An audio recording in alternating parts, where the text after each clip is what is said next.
Bom dia, Jaciene. Vamos começar falando sobre essa sessão do Congresso, está marcada para as 2 horas da tarde. São 10 vetos presidenciais na pauta ainda.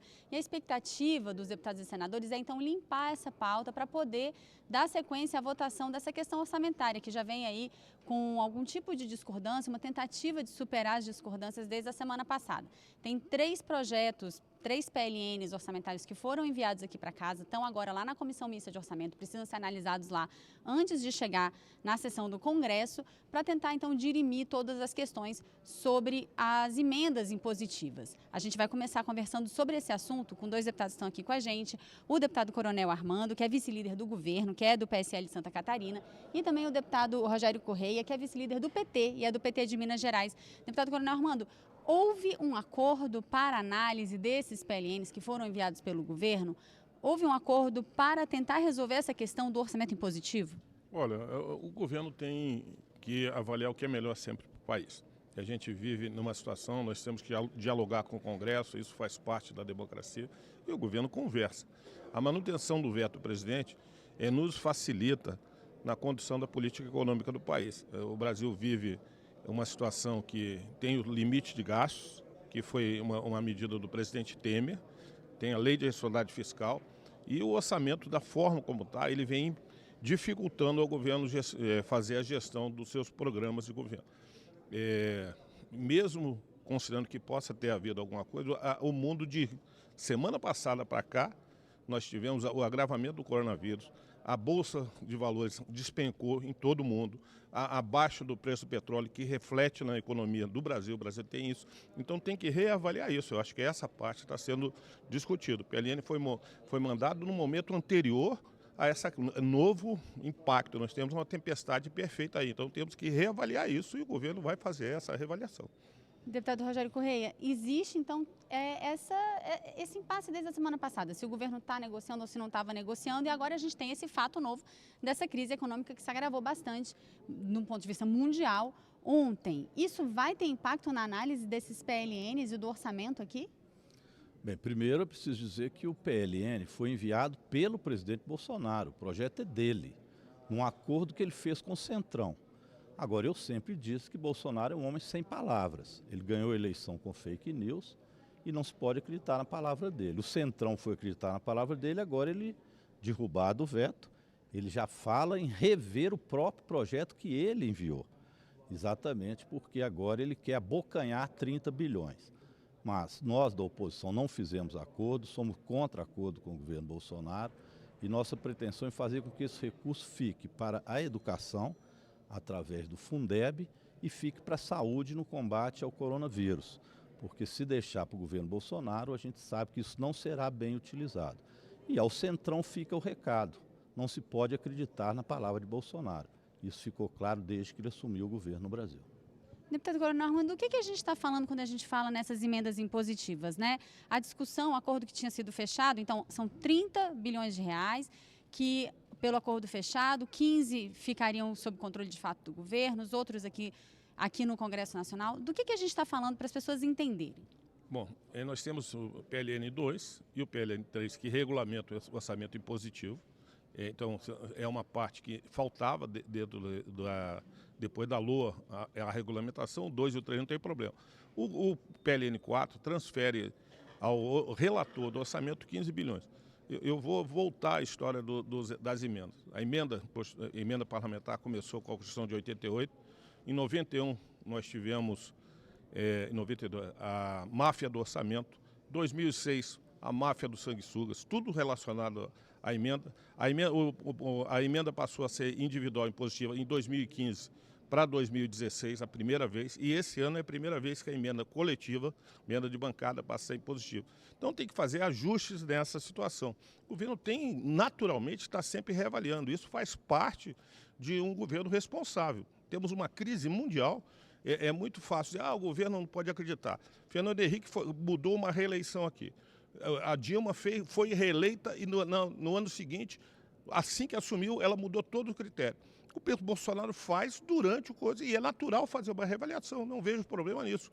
Defendo que haja isso, a população tem que entender isso, é natural pela responsabilidade que o governo tem. e discordo disso ali. Eu acho que dentro da política você conversa, mas tem posições antagônicas, às vezes, que tem que ser mantidas. Deputado Rogério Correia, o que o deputado estava falando aí da questão das emendas, né, que foi mudando durante o tempo, houve alguns escândalos. As emendas, elas são recursos que os deputados levam para os municípios, é isso? É isso. Agora é preciso dizer o seguinte, o que o presidente Bolsonaro está fazendo, e a base dele, é um golpe. Ele mandou um projeto garantindo ao Congresso que poderia derrubar, manter o veto dele, que ele faria um acordo com o Centrão para que essas emendas fossem aplicadas nas bases a serem vistas dentro do Congresso Nacional. Repito, a oposição não fez esse acordo, foi um acordo entre o Bolsonaro e o Centrão. De uma semana para cá, depois que o Congresso manteve o veto dele, ele mudou de opinião e passou a chantagear o Congresso, convocando manifestações, falando em golpe, ele que já reforçou o ato institucional número 5. Então ele sempre despreza o Congresso. Nós da oposição sabemos disso, porque a gente não faz acordo com o presidente Bolsonaro, ele não tem palavras. Para ele, quanto pior, melhor. E se ele puder tensionar com o Congresso, com o STF, com a democracia, é o que ele faz. Então nós estamos chamando a atenção do povo brasileiro que é preciso agora ir às ruas contra o governo Bolsonaro para exigir que estas verbas fiquem naquilo que é essencial, na educação, na saúde pública, que ele está desmantelando. E ameaça mandar aqui para o Congresso Nacional mais medidas aterrorizantes, medidas antipopulares. Então, é aquela história, o remédio está matando o paciente. E quando a crise se agrava, ao invés dele mudar o remédio, ele amplia a dose do remédio. Então, ele vai matar o paciente. Então, o governo Bolsonaro é um governo que, infelizmente, tem medidas amargas que estão sendo colocadas nas costas do povo brasileiro, que tem levado a essa crise. Então, um PIBinho de 1,1%, crise na Bolsa de Valores, dólar a R$5, e o presidente passeando nos Estados Unidos, tramando golpe com Trump e desafiando o Congresso Nacional. É assim que ele quer sair da crise? Pensamos que não. O deputado Coronel Armando colocou bem essa questão dessa crise mundial que se agravou bastante ontem, né? A gente viu aí com reflexo na Bolsa, com reflexo no dólar, como o deputado Rogério Correia falou também. E ontem o presidente Rodrigo Maia comentou essa situação. Vamos dar uma olhadinha no que ele falou. O presidente da Câmara, deputado Rodrigo Maia, comentou a crise econômica mundial causada pela queda no preço do petróleo e pela epidemia do coronavírus. Ele participou de um evento em Brasília sobre educação. O presidente da Câmara disse que aguarda uma definição do Poder Executivo sobre medidas emergenciais de curto prazo para conter o momento de turbulência da economia. Estamos à disposição, como sempre o Congresso teve, para ajudar o Brasil em todos os momentos, né? O parlamento nunca faltou ao Brasil em momentos de crise, né? Não vai ser diferente agora, muito pelo contrário. O Brasil é um sistema democrático, executivo, legislativo e judiciário trabalham juntos. Eu acho que existem outros projetos que vão poder ser votados no curto prazo. Agora, eu preciso que esse encaminhamento seja coordenado pelo Poder Executivo, pelo Presidente da República e pelo Ministro da Economia. O presidente da Câmara também disse acreditar que as reformas tributária e administrativa poderão avançar nesse primeiro semestre, mas cobrou agilidade do governo no envio das propostas ao Legislativo. O tributário já está andando, eu acho que o governo nessa, mesmo com seu longo atraso, não vai ter grande prejuízo da gente conseguir avançar nos próximos 2 meses, né, até maio, até início de maio, na tributária administrativa vai ter um atraso, porque eu preciso aprová-la na Comissão de Constituição e Justiça primeiro. Deputado Coronel Armando, o deputado Rodrigo Maia, presidente da Câmara, disse que aguarda alguma medida emergencial do governo em relação a essa crise. Já se fala nisso? Já se estuda alguma coisa?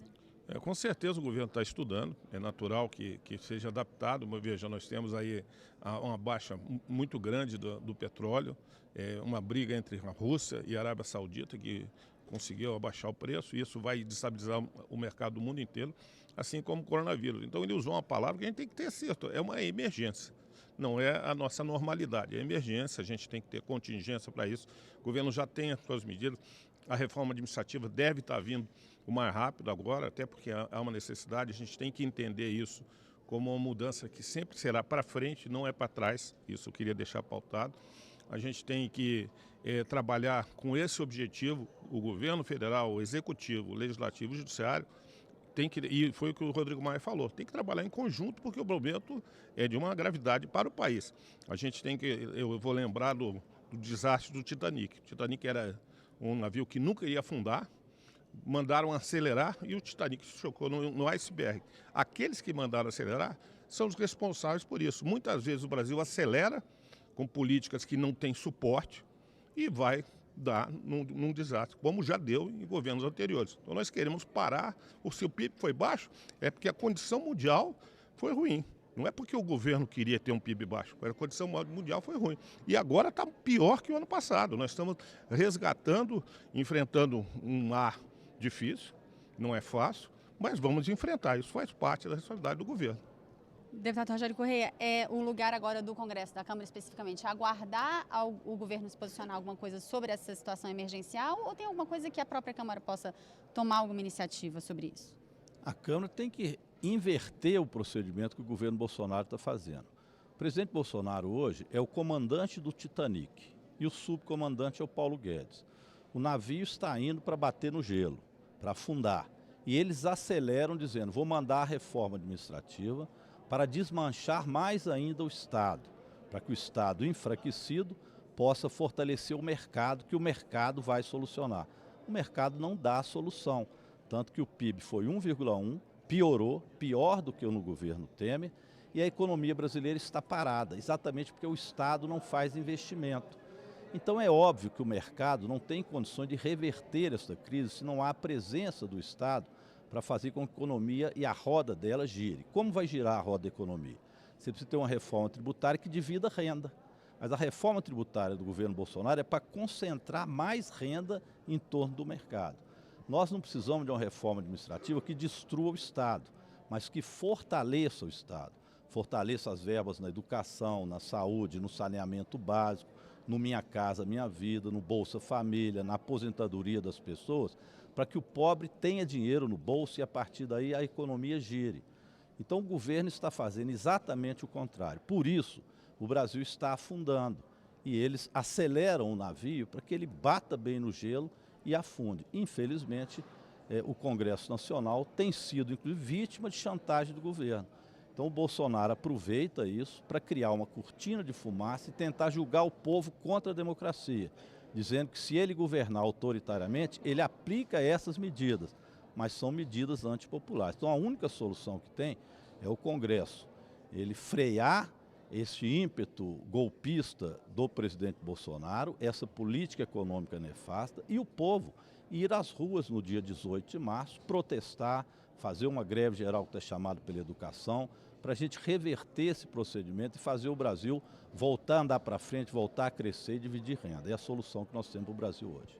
Deputado Coronel Armando, o senhor acha, hoje tem sessão do Congresso, né? O senhor acha que Câmara deve se reunir hoje ainda, amanhã, e o que o senhor destacaria da pauta? Bom, antes disso eu ia dizer que, olha, vai haver uma manifestação no dia 15, domingo, porque o pessoal que trabalha pode ir. A esquerda marca a manifestação sempre no meio da semana para que o trabalhador deixe de trabalhar. Isso não ajuda a economia. Então vamos passar a marcar no domingo também. Sou favorável, é democrático, mas faça no domingo e não pare o trabalho. Com relação à nossa pauta, a gente vai ter hoje, às 11h30, a Comissão Mista de Orçamento vai votar, ali vai fazer uma análise, vai fazer uma votação, depois o Congresso Nacional, a partir das 2h, se reúne para ver os 10 vetos e depois os PLNs. Eu acho que isso aí vai tomar o dia de hoje inteiro. E amanhã a pauta da Câmara deve ficar para amanhã. Eu sei que tem vários assuntos importantes, mas nesse momento a questão dos PLNs é mais importante, tem que desobstruir a pauta com o veto. Deputado Rogério Correia, desobstruir da pauta, qual que é a expectativa do senhor também para a sessão da Câmara? Bem, em relação à pauta do Congresso, vamos ver o que vai ser feito do PLN, porque o PLN é do presidente Bolsonaro. Agora ele está contra o PLN, então o melhor que ele tem que fazer é retirar o projeto, porque o projeto é dele. Se ele está contra, retira. É impressionante como o governo Bolsonaro quer chantagear o Congresso em vez de resolver. Repito, o projeto é dele, basta ele retirar o projeto. Então vamos ver qual a atitude que tem o presidente em relação a isso, ao invés de chantagear o Congresso, tome as medidas dele e o Congresso tome as suas, como órgão independente. Em relação à Câmara, nós temos uma pauta muito importante que eu tenho insistido, que é o projeto de segurança das barragens. Após o rompimento de Brumadinho, nós ainda não alteramos a lei. tem um projeto muito importante, veio do Senado, da senadora Leila, está na pauta da Câmara, o presidente Rodrigo Maia já tem colocado repetidas vezes, e nós estamos próximos de chegar a um acordo a partir do relatório do deputado Joaquim Passarinho, lá do Pará. E com o relatório dele, há um consenso para que a gente melhore as condições da barragem, proíba essas barragens que estão rompendo, chamadas barragens da montante em Minas Gerais, e evolua para uma legislação mais rigorosa e que defenda mais as pessoas e o meio ambiente. Então essa é uma expectativa de votação positiva que nós precisamos de ter para a nossa pauta na Câmara Federal. Deputado Rogério Correia, deputado Coronel Armando, obrigada pela participação de vocês aqui com a gente hoje. A gente volta então ao estúdio com a Jaciene.